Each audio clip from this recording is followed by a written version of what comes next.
Well, after a few roadblocks, the Lipona Road improvement project could soon be underway. News 20 at 5, Sydney Wright has been following this story for months and joins us live in the studio with more. Sydney?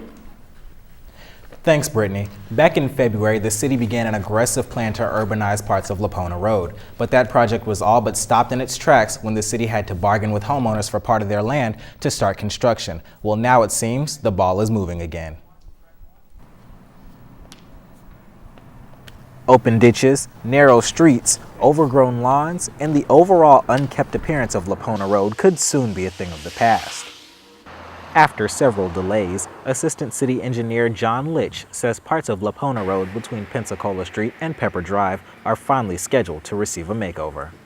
We're hoping that it'll go to construction, probably start the bidding process the first quarter of 2008, and hopefully construction by midsummer. The construction along Lipona is mainly a safety project. The city wants to fill in the open ditches and put bike lanes and sidewalks on both sides of the street. The end result they'll have a much safer project, safer street to whether walking or bicycling or driving. During construction it will be an inconvenience, but all of them will be able to get access to their houses. For a while, it seemed like the city would have to fight to get that access. That's because the city needed some homeowners to give up part of their land so they could widen the roadway. We're picking up a little bit of land on some people's property. Sometimes we aren't buying any land, but it's just a little bit out of the front yards. But getting the land to start the project was no easy task. That's because most of the people who live along Lipona Road are renters. So the city had to track down the real owners, call them up, and bring them to the bargaining table.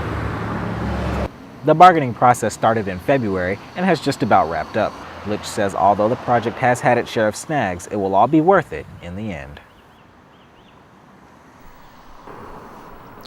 And for those who drive along Lipona Road, there is a chance that traffic could be affected. Mr. Litch told me that because Lipona Road is so narrow that they may have to actually make the street a one-lane, one-way to give the contractor some room to work. So we'll follow up for you, check back in if it's necessary. Jessica?